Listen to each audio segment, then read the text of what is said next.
Today's topic is going to be preparation within the context of work. And so what I want to do today is actually reset your bar for what preparation looks like for the highest achieving people that I know within different contexts. So whether that's sales, whether that's marketing, content, whatever, customer success, all of these contexts have different types of prep.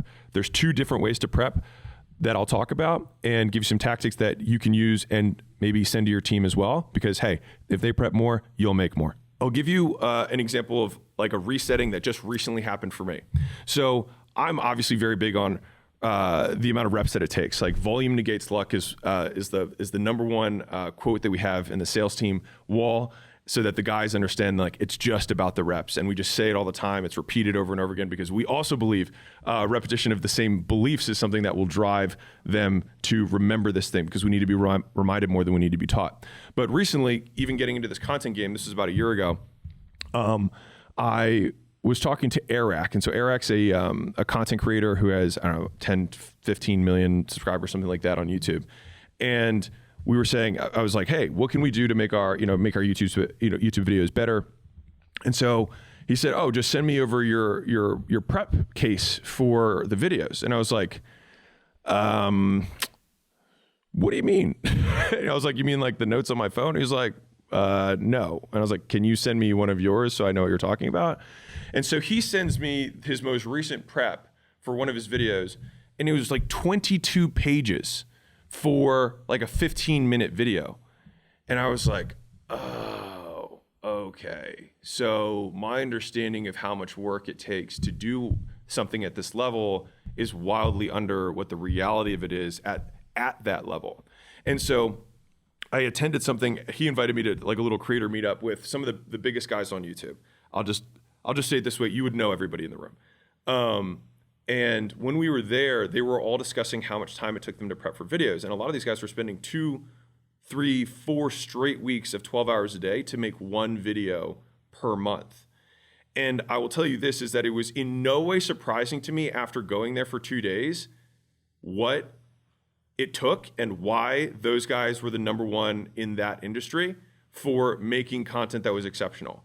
And so it completely reset my standard, reset my bar for how much preparation was required to be exceptional. And it was because, and this is why it's so silly for me, because I feel like I keep learning and relearning the same lessons, but just in new domains, is that the people who are doing way better than you are just working so much harder. And the thing is that people think that someone's working like 2 times as hard or 3 times as hard, because we tend to think in increments. We're like, okay, well, I work this much, someone must be doing twice as much work. But it's not even close to that. These guys are doing like literally 100 times the work. And it's not only that, they have a team of 10 people spending 4 weeks to prepare one 15-minute video. Like the order of magnitude in terms of effort there, do you multiply it by 10 times 12 hours a day times 4 weeks, all of a sudden you really are at 1,000 times the work, 1,500 times the work to create, to be fair, an outcome that is 1,500 or 10,000 times better than the average YouTube video or whatever it is that you're making. And obviously I'm just using this as a content example, but it applies to anything. It applies to sales meetings, it applies to how you prep for a date, it applies to how you meet the parents or the in-laws. And so I'll tell you a second story. So I used to do some consulting stuff, and I had a guy who was a friend, or was a business acquaintance, who said, hey man, I would love it if we could spend a day together. And I was like, I don't really do that. And he's like, just name a price. And I said, fine. Actually, total fun side note story with this. I was like, fine, I'll do it for 50 grand. This was ages ago. And he said, how about 35? And I said, how about 75? And he was like, all right, 50 is cool. And I was like, all right. And so just as a side note, when someone says, hey, can you do it for less? You can always say, hey, I can do it for more. And every single time I've used that overcome, it has worked. So right now it's like 100% overcome for using that. Highly recommend using it in a sales situation, because people are like, okay, I got it, understood. Like, that's your price. So that was first half of story number 2 with the consulting guy. So when I did that day, what I did was I started that morning. I think we were going to start meeting at 9. And so I woke up at 5. And I spent 4 hours reviewing his business, right? Because I figured my day was going to be shot. This is going to be my day. Like, I'm not going to try and do anything else. And so I spent the 4 hours prepping. And I came into the day with, I think, 4 or 5 pages of notes of like, okay, here are things we could do here that would be better. Here's things on your follow-up sequence. Here's things on your landing pages. Here are things that you can do from a content. Here's how I think your CTAs could be better. All of this stuff, right? And so I came in with it, And the next like 4 hours, I just spent showing him what I had spent the morning going over. And at the end of the day, he was like, I have genuinely never had anyone come this prepared to something. And to me, I was like, it was 4 hours of prep. It wasn't like a crazy, you know what I mean? To me, 4 hours of prep is nothing, you know what I mean, in terms of work. But it was really confirming because this guy obviously had the money to spend 50 grand for a day or whatever. And that he had not had that type. I was like, it still bewilders me. And I see that more so that it is remarkable how low the bar is to beat everyone else. And so that's what I take as my takeaway from that. Like on one hand, you've got Eric and some of these super creators who are spending thousands of hours on a one single piece of content. But I think if you like do consulting or you do some sort of work where you do the same thing over and over again, like you can have like a 4-to-1 ratio. If I go into a meeting and it's a 60-minute meeting, you can take 15 minutes before you get into the meeting. And I think like a 4-to-1 ratio is really, or 1-to-4 ratio. Like if it's a 8-hour day, spending 2 hours. If it's a 60-minute meeting, spending 15 minutes. If it's a 20-minute meeting, spending 5 minutes before you get on, will make the 20 minutes 2-3 times more effective by just having that little bit of block to say, who's on this meeting? What's the background of this? What's the agenda? What problem are we trying to solve? It just absolutely focuses you and makes you a driver in the meeting. I can just absolutely like promise you that. Now, third one, when we have founders who come into the portfolio, so when we invest in a company, one of the things that happens most commonly is a lot of them are running paid ads or they start running paid ads. So it's either way. So either they're running ads and they hit some sort of plateau or they want to get into running ads. And so I'll tell you the story that I explained to almost all of them, which is I say, all right, how many, what do you guys spend in a day? And they're like, all right, we're spending 5,000 a day. Okay, fine. So how many new ads are you making per week? And a lot of time they're like, oh, we record ads once a month. And I'm like, okay, well, how many ads do you make? And they're like, usually 5 or 7 ads. And I'm like, okay. So let me give you some context. We make about 30 ads a week. And that's new unique video. Now that's not repurposing of that. That's 30 core pieces, which then get zillioned out in terms of like, let's take the hook for number 1 and put it as number 3 and then redo the same video. Those would be permutations that would go from 30 to like 100 pieces of creative. And as soon as I explain that, they're like, oh, and I was like, so you're doing 5 to 7 and you're complaining that you can't scale, but the reality is that you just can't scale given this level of creative. Like if your creative is a 5 out of 10, you can get to 5,000 a day profitably, but you're not gonna get to 50,000 a day profitably because you're not getting that 1 out of 100 ad that can scale to colder audiences or newer people. And so it's just like, if you have a mediocre ad, like many of you guys who start running ads are like, oh, I get it to $100 a day, but I can't get it to be profitable at $500 a day. It's like, yeah, because your ad is so bad, it can only go to the absolute hottest audience. And then as soon as it goes outside of that very hot audience that kind of knows you a little bit, it stops working, right? And so if you went from a 5 out of 10 ad to a 7 out of 10 ad, then all of a sudden it's like, oh, I can get to $500 a day. And if you get to an 8 out of 10 ad, you can go to a $5,000 a day, right? But the 9 out of 10 and the 10 out of 10 ads, like that's what converts the world. But in order to get that 10 out of 10 ad, you have to do so much more preparation before you do the ads and actual total volume of work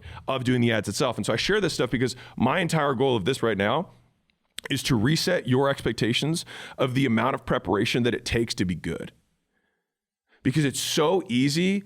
It's like mediocrity is so easy to do because you just do something and hey, anything's better than nothing. So if you're doing nothing, then absolutely start. But what happens is people are like, why isn't it working for me? And it's not working for you because you're not working nearly as much as as what is required to get that level of output, right?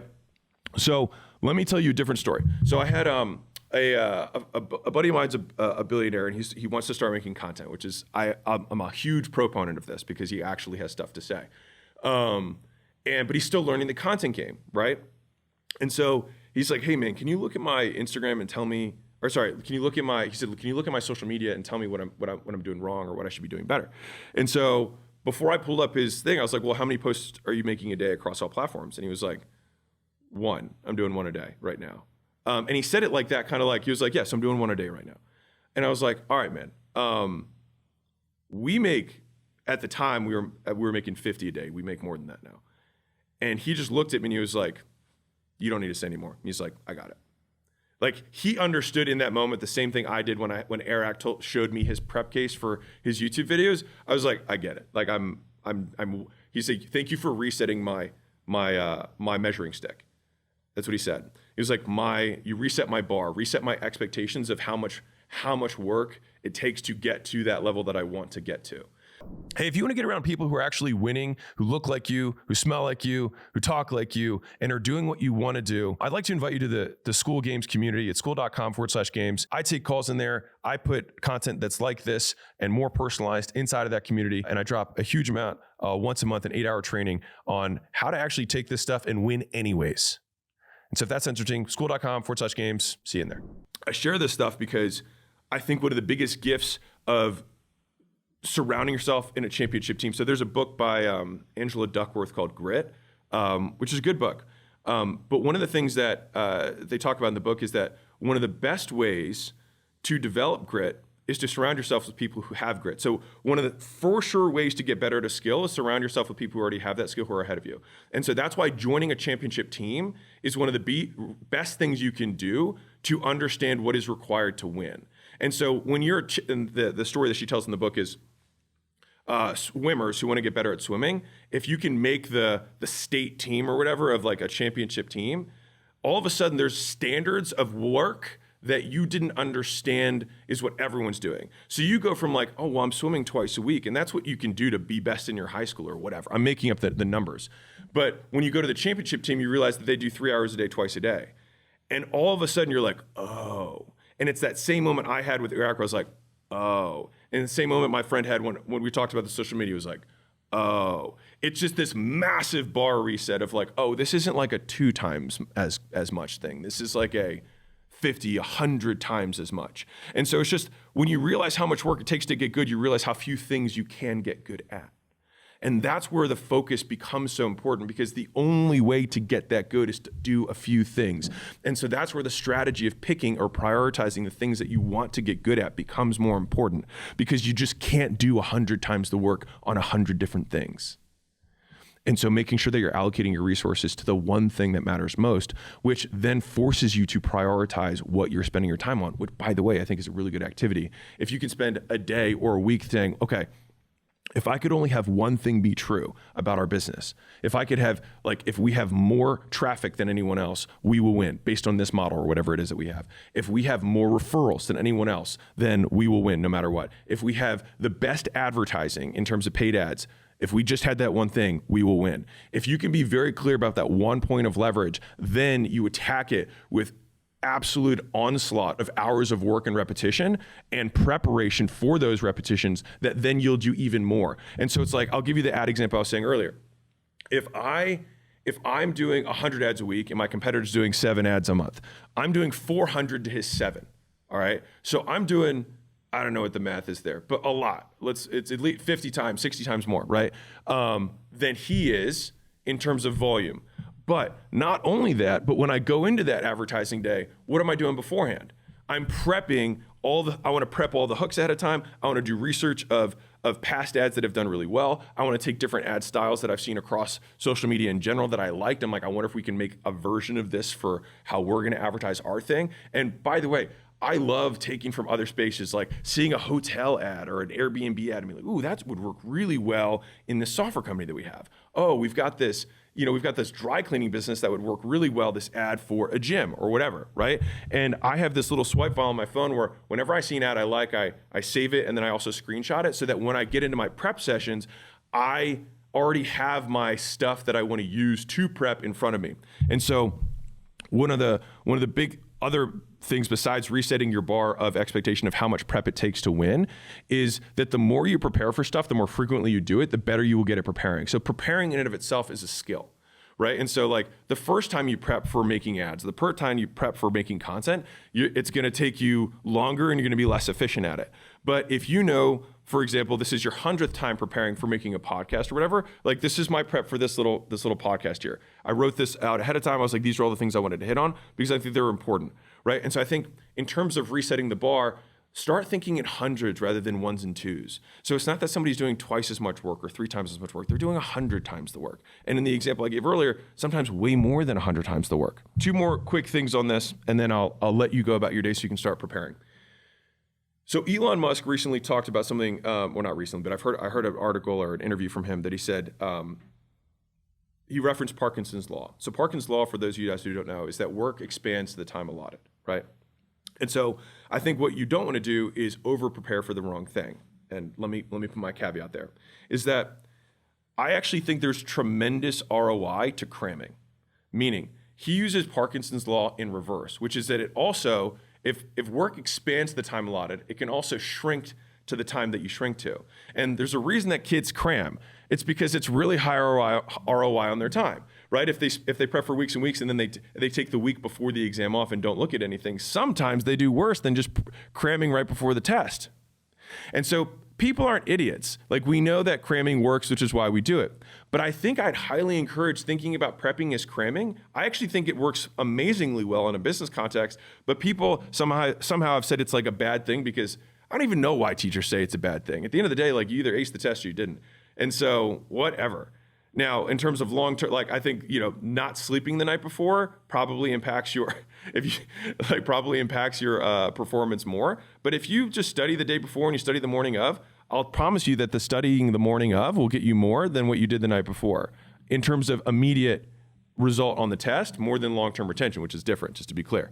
But the thing is if you're doing a meeting, you're going to take notes and then you're going to delegate stuff. And so you being able to run that meeting effectively based on you cramming for that meeting, super high ROI on your time.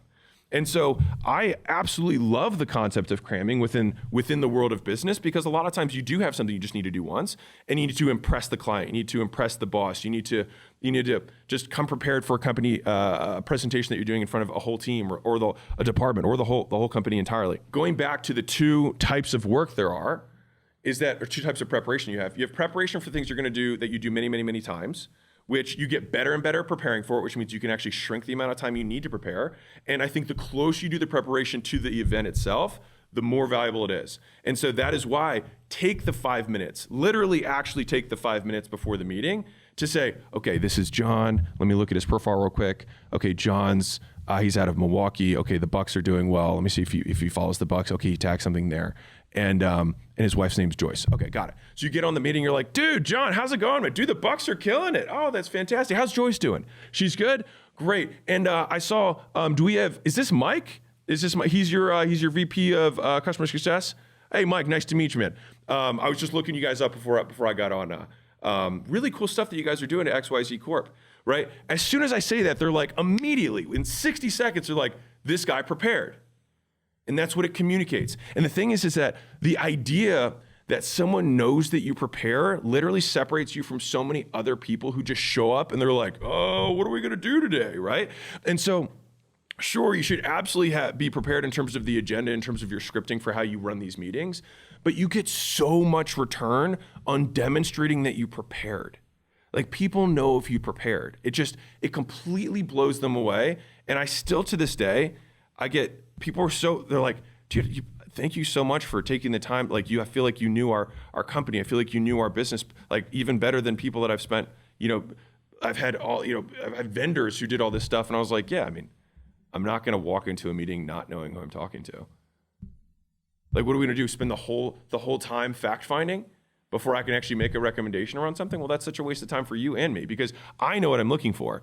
And it's going to be really inefficient for you to exchange it via verbal, and I can just click around and find out what I need to do. Especially if you're looking at it from an external way in to, like, okay, why are prospects not converting? Well, I don't need to talk to you. I should look at what somebody who doesn't talk to you would see so that I can make the recommendations or conclusions. And sometimes that kind of preparation is more valuable because they're not going to give me the whys and the why it's difficult, because I don't care. I'm a prospect, right? At least I'm going to put those glasses on.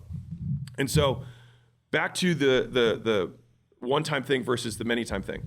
If you do it a lot of times, you're going to get better prepping. And I would say prep as close to the event as you can. And I think a 4-to-1 ratio in the beginning is good. 15 minutes to 60, 1 hour to 4 hours in terms of prep to how much work you're going to do for whatever the thing is. And over time, it can shrink a little bit. So you can be like 1 to 10. So it's 5 minutes for a 60-minute meeting.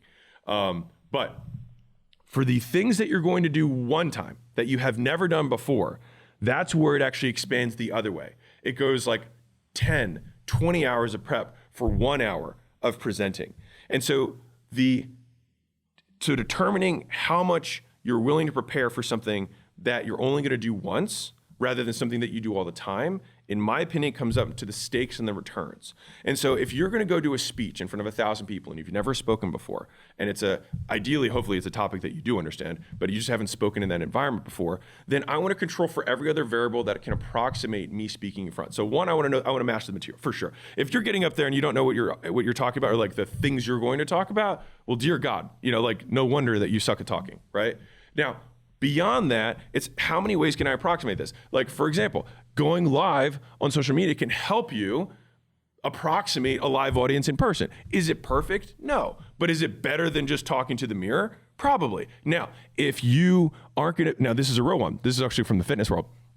If you get used to squatting, for example, I'll bring it home. If you squat in the mirror every day and you can see yourself and you're squatting, if you go to a competition, this actually happened to me in my first competition. I worked out at a gym that had a mirror in front of the squat rack. And so I just always squatted there. I didn't even think about it. When I got to a competition, I had the squat rack. And when I looked out, there was no mirror. It was just a crowd of people watching me squat. And I was like, oh, this is weird, because I didn't even realize, but it was actually so different from how I'd trained. And so from that point going forward, I turned around in the rack so that I would be facing the gym at least, so that I wasn't looking at the mirror, so that it was closer approximation to competition. And so as many of those variables as you can control for, you want to have in the prep, so that the prep as closely as possible approximates the performance. And so there's cramming for like you having information that'll better arm you for consulting, sales, customer success, whatever. Which, by the way, if you're in customer success, like spending 5 minutes before you get on the call with a customer, like reviewing the call notes, reviewing the notes from the sales team, looking at the person's profile before you get on, dear God, will they think it's absolutely amazing, and it takes this much work. Like they will think you're 3 times cooler with 5 minutes of work for a 60-minute call. Like, I almost think that you saying, hey, give me 5 minutes at the beginning of the call and starting 5 minutes late will still, even though I hate starting late, would still yield you a better outcome at the end of the 60 minutes than starting on time and not being prepared. It comes down to the return on effort and return on time. And so if you're going to talk to 1,000 people and these are, let's say, your ideal customers, well, if I was going to have 1,000 one-on-one meetings, how much would I prepare for each of those one-on-one meetings? That was 60 minutes. I might prepare 10 minutes, right? Well, if I have 10 minutes times 1,000, that's like, I don't know, 167 hours, right? Something like that. And so if 167 hours of prep for that one thing, now realistically, that might not make sense because you do have diminishing returns. And so that's why speaking one-to-many is higher return. But just to give yourself a context, is like when we did the book launch, I was like, dear God, how much do I prep for a 1,000-person audience? And I'm going to have 500,000 people there. I'm going to have 500,000. I'm going to have 500 times. Well, I better not waste anyone's time while I'm there and make sure that every second, the value per second is super high. And so I think, again, we have to reset our expectations of how much work it takes to prepare for the one-time performances based on what you expect to get from it. So if you're going to do a one-time performance to 10 people, then maybe you prepare for 4 hours, right? But if you're going to talk to 1,000 people, then maybe you prepare for 40 hours. And if you're going to talk to 10,000 people, then maybe you do prepare for 400 hours, or it does have a diminishing term, so maybe it's 200 hours, right? But I think what most people miss out on is they get up and they say their talk once, and they do it once to their wife and once to their dog, and they're like, I'm super nervous. And so I'll leave you with this. You are not nervous. You're underprepared. It's not that you have anxiety. It's that you didn't do the work that you know you should have done.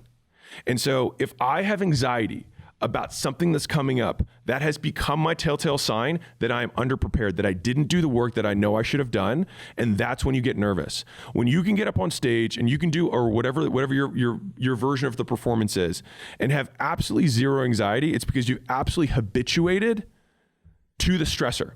And so, for example, if you want to get someone to stop being afraid of spiders, the fastest way to do that is get them into a room with spiders and let them sit there, have a fucking panic attack, pass out, wake up again, pass out, wake up again, until eventually they habituate. They just realize that they don't die and they're still there and there are spiders and they keep living. And then the phobia is gone. They habituate.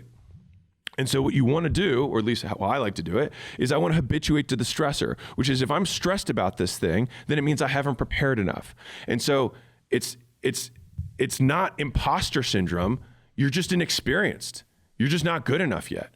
And so I want to make sure that I can control for all the controllables first, and then leave room for the uncontrollables, but have all of my bandwidth available so that when the mic cuts out, or the the presentation isn't working, or my clicker runs out of battery. All of these things have happened. That I'm still prepared enough that people then are like, damn, he handled that really well. It's because this wasn't my first time. And that's the difference, is that like when you don't want people to think it's your first rodeo, and so many of you are going into every meeting, every call, every appointment like it's your first rodeo, and they can tell. Everyone can tell.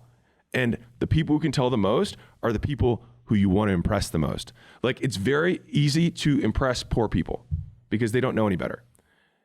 Much more difficult to impress a wealthy person because they know how the game works. And so I see this with the the Rolex Flex, or I rented the Lambo for the day, and look at my Instagram picture. Anybody who's really in the game is like, dude, my jet costs 500 Lamborghinis. Like, I could give a fuck what you drive, right? Like, the way you impress them is you outwork them. So to impress poor people, you outspend them. To impress wealthy people, you outwork them. That's the difference. So if I see a kid who's not flexing any of that stuff, but I see how hard this kid's working, that's what impresses me. If anything, I see a younger guy who's like blowing cash to like flex, I'm not even neutral. I'm less impressed. I'm like, dude, what are you playing? Like, I'm like, who are you trying to impress? And then whatever they say, I'm like, it's the wrong person, man. Because the right girl also is impressed by how hard you work. Because they know what that leads, because people take wealth as an approximation for character, and that's not true. They say, I have this Lamborghini, therefore I work hard. But if you just spend way beyond your means, which is what I see it as, especially if you're younger, I just see that as irresponsible and insecure. And so it's making sure that you're putting the right bait out. And the best bait for getting the right people is the effort that they know you put in when they weren't looking. And you only do that by when you show up the first time, it looks like it's your 100th time. And they know it's the only meeting you have with them, and that you took 20 hours to prep for it. They're like, all right, this kid's got it. Or this guy's got it. This gal's got it. She gets it. Like, that's all I look. I'm like, immediately, it's just like I had that conversation with my billionaire buddy. He was like, you don't need to say anymore. I get it. And I feel that way with vendors. So if I get on the phone with someone and they have clearly 10 hours of preparation, 20 hours of preparation for that call, they don't need to sell me that hard. I'm like, I get it. You've demonstrated in advance the value that you want to provide before we started working together. Like, I get it. Like, whatever the bill is, send the invoice, team will take care of it. Let's start working together. When someone spends all their time trying to sell me, and I'm like, what did you do to prepare? And they're trying to overcome with their words, you already lost. And so many of you guys are losing before you step into the arena. You're trying to ride a bull for the first time on your first rodeo, and then thinking that you need to have some special talent or some natural whatever that's going to make it work. Like, why so-and-so is different or better. It's because that guy has spent 3 hours a day, morning and afternoon, every day for the last 2 years riding bulls. And so he doesn't have to think about that. His only thing that he's thinking about when he's on the ring is the uncontrollable, so that he can use 100% of his bandwidth for, oh, I had the meeting and then he brought 2 people I didn't expect. Well, tell me more about that. Oh, that would work well with page 2. If you turn to page 2 in the prep file I have, I think this will be really applicable for you. And when we get there, I'll definitely need your insight. Oh, wow, he included them in. But if I didn't have that prep ahead of time, I'd be like, oh, wow, I had a game plan, and now it's totally screwed because there's 2 other people who are stakeholders. So TLDR, you're underprepared most of the time, most of you. And I'm saying this because I talk to you guys a lot. 5 minutes of prep for a 60-minute meeting will do more than trying to razzle-dazzle your way through with your words once you're on. I think Sun Tzu said, every battle is won before the battle begins.